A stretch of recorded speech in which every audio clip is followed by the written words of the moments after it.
Welcome friends. இன்றைக்கி நம்ம பார்க்க போகிறது பன்னீர் கிரேவி. வாங்க எப்படி செய்யணும்னு பார்க்கலாம். இதுக்கு தேவையான இன்க்ரீடியன்ட்ஸ்: ஆயில், ஆனியன்,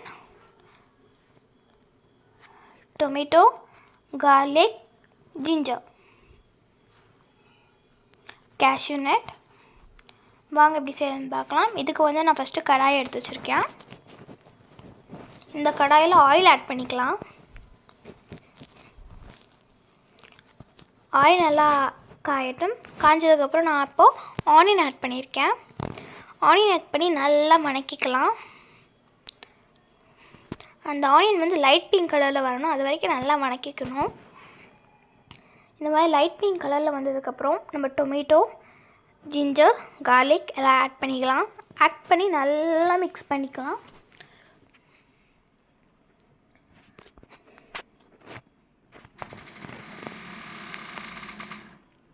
நல்லா மிக்ஸ் பண்ணியாச்சு. இப்போ நம்ம நல்லா டொமேட்டோ வேகணும்னு சொல்லிட்டு மேலே நான் கவர் பண்ணிக்கிறேன். இப்போ அந்த லிட்டை எடுத்துட்டேன்னா டொமேட்டோ நல்லா வெந்துருச்சு. மிக்ஸ் பண்ணி விட்டுக்கிறேன் ஒரு டைம். இப்போ இதில் நான் முந்திரி ஆட் பண்ணிக்கிறேன். முந்திரி ஆட் பண்ணி இன்னொரு டைம் நல்லா மிக்ஸ் பண்ணிக்கிறேன். இப்போ இது மிக்ஸ் பண்ணதுக்கப்புறம் நம்ம கீழே எடுத்து வச்சு 5 நிமிஷம் ஆற விட்டுறணும். ஆற விட்டதுக்கப்புறம் நல்லா நைஸாக அரைச்சி எடுத்துக்கலாம்.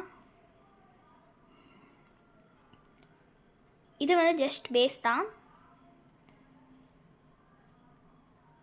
இப்போ ஆயில் எடுத்துக்கலாம். பிரியாணி இலை, லவங்கம், பட்டை எடுத்துக்கலாம். Chilli powder and garam masala, paneer,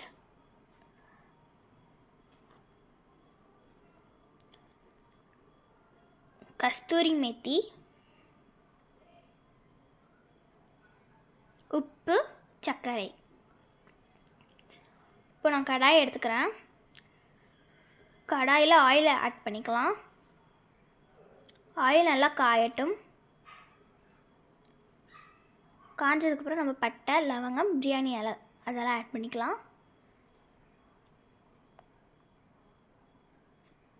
add பண்ணி அது நல்லா பொரியட்டும். எல்லாம் பொரிஞ்சதுக்கப்புறம் நம்ம அரைச்சி வச்சுருப்போம்ல அந்த மசாலாவை ஆட் பண்ணிக்கலாம். ஆட் பண்ணி கொஞ்சோண்டு தண்ணி ஊற்றி நல்லா மிக்ஸ் பண்ணி விட்டுக்கோங்க.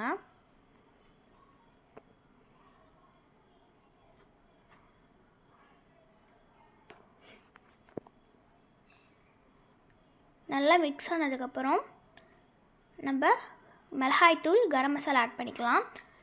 நாங்கள் கொஞ்சம் காரம் அதிகமாக இருக்கணும்னு ஆட் பண்ணியிருக்கோம். நீங்கள் உங்களுக்கு தேவையான அளவுக்கு ஆட் பண்ணிக்கலாம். இப்போ நல்லா மிக்ஸ் பண்ணிக்கலாம். எல்லாம் மிக்ஸ் ஆகட்டும். நான் கொஞ்சம் வாட்டர் ஆட் பண்ணிக்கிறேன். ரொம்ப திக்காக இருக்குன்ட்டு உங்களுக்கு தேவையான கன்சிஸ்டன்சியில் நீங்கள் பார்த்துக்கலாம்.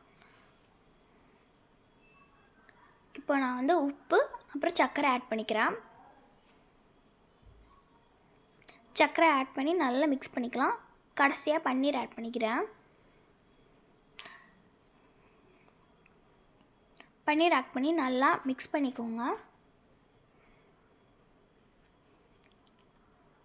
இப்போ 5 நிமிஷம் நல்லா வேக வச்சுக்கோங்க. அதுக்கு மேலே நான் லிட் போட்டு 5 நிமிஷம் ஆகட்டும். அவ்வளோதான், பன்னீர் கிரேவி ரெடி ஆயிடுச்சு. கடைசியாக நான் ஃப்ளேவருக்கு மட்டும் கஸ்தூரி மேத்தி ஆட் பண்ணிக்கிறேன். கஸ்தூரி மேத்தி ஆட் பண்ணும்போது நம்ம கையில் நல்லா க்ரஷ் பண்ணி ஆட் பண்ணிக்கணும். ஆட் பண்ணி மிக்ஸ் பண்ணிக்கோங்க. அவ்வளோதான், நம்மளோட பன்னீர் கிரேவி ரெடி. ஒரு சப்பாத்தி சாப்பிட்றவங்க கூட 4 சப்பாத்தி சாப்பிடுவாங்க. வீட்டில் மறக்காமல் ட்ரை பண்ணி பாருங்கள்.